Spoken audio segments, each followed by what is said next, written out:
20대 아들을 전신마비 환자라고 속여 억대의 보험금을 타낸 일가족이 경찰에 붙잡혔습니다. 10억 원이 넘는 보험금을 더 청구했다가 이를 수상히 여긴 보험사의 덜미를 잡혔습니다. 김예은 기자의 보도입니다. 휠체어에 앉아 병원 대기실을 오가는 한 남성. 병원을 나오자마자 벌떡 일어나더니 택시를 탑니다. 얼마 뒤엔 양손에 종이 상자를 들고 나와 공터에 버리곤 집으로 돌아가는 모습도 포착됐습니다. 팔다리가 마비돼 움직일 수 없다며 보험금을 신청한 20대 A씨를 수상하게 여긴 보험사 직원과 경찰이 확보한 영상들입니다. A씨는 지난 2016년 서울의 한 대학병원에서 의료사고로 오른팔에 신경병성 통증이 생겼습니다. 이를 빌미로 5년 뒤 팔다리가 모두 마비됐다며 해당 병원을 찾아가 장애 진단서를 받아 보험 신청에 사용한 걸로 조사됐습니다. 집에 찾아온 보험사 직원 앞에서는 전신마비 환자인 것처럼 행세해 보험사 두 곳으로부터 1억 8천만 원을 타냈습니다. 아버지가 그 주도로 해서 그 아들한테 움직이지 마라. 그 자기 동생이 마비 환자라는 24시간 간호가 필요하다. 이들 가족은 보험사 세 곳에 13억 원을 더 청구했는데 이들을 수상하게 여긴 한 보험사의 추적 끝에 덜미가 잡혔습니다. 엘리베이터 등이 없어서 부축하거나 또는 업고 내려간다는 게 사실 좀 거의 불가능하게 보였거든요. 그리고 전혀 움직일 수 없다는 게 이제 조금 의구심이 들어서 A씨 가족은 허위로 타낸 보험금을 생활비로 썼다고 진술했습니다. 경찰은 A씨 등 일가족 3명을 보험 사기 특별법 위반 혐의로 검찰에 송치했습니다. KBS 뉴스 김예은입니다. 아이까지 태우고 고의로 교통사고를 내서 보험금을 타낸 20대 부부와 일당이 경찰에 붙잡혔습니다. 합의금을 높이기 위해 일부러 아이까지 태운 건데 이렇게 타낸 보험금이 1억 6천만 원이 넘습니다. 이헌희 기자가 보도합니다.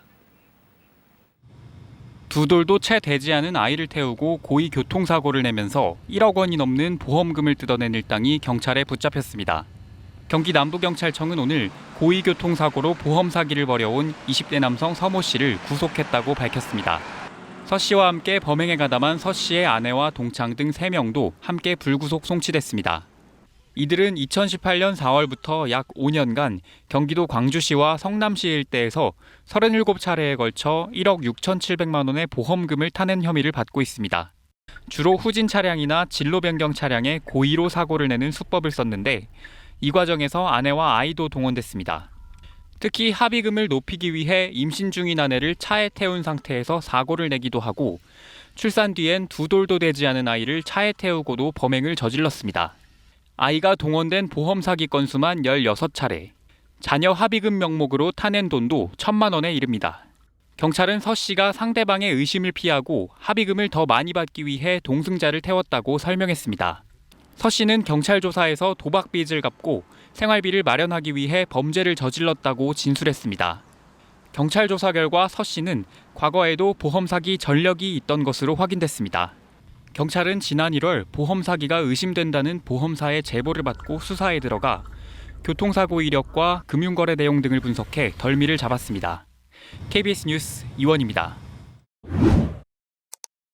교통사고 보험금을 노린 범죄가 갈수록 늘어나고 있는데요.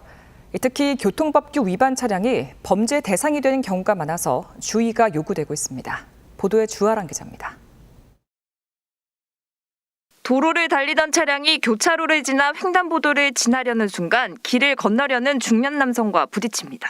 언뜻 보기엔 일반 교통사고처럼 보이지만 인근 CCTV엔 이 남성이 나무 뒤에 한참 숨어 있다 차량이 다가오자 갑자기 도로로 뛰어든 모습이 찍혀 있습니다. 경기 침체로 생활이 어려워지자 보험금을 노리고 일부러 차에 뛰어든 겁니다. 이런 범죄가 많아지면서 최근 3년간 교통사고 보험 사기 피해 금액은 17% 가까이 늘어나 4,200억 원에 달합니다. 적발인원도 9%가량 늘었는데 이 중 30%가량이 회사원이나 학생, 주부와 같은 평범한 일반인들입니다. 상대적으로 범행 수법이 어렵지 않다 보니 쉽게 범죄 유혹에 빠지는 겁니다. 특히 경미한 사고에도 불필요하게 장기 입원을 하는 등 자신의 행동이 범죄라는 사실을 인식하지 못하는 경우도 많습니다. 이런 범죄의 표적이 되는 건 대부분 교통법규 위반 차량인데 울산에선 교차로나 로터리에서 불법 행위를 한 차량을 노린 경우가 많았습니다. 회전교차로에서 빠져나가는 자동차를 충돌한 사건들이 많이 발생했거든요. 결과적으로 법규 위반 차량에 대한 고의 사고를 유발해서 이러한 것을 빌미로 허위 진단서를 발부받아서 장기 입원을 한다든지 하는 방법으로 경찰은 피해가 의심될 경우 반드시 블랙박스 영상 등 증거를 확보한 뒤 경찰에 신고해달라고 당부했습니다. 경찰은 교통사고 보험 사기 수사 전담팀을 꾸려 오는 10월까지 집중 단속을 벌일 방침입니다. KBS 뉴스 주아랑입니다.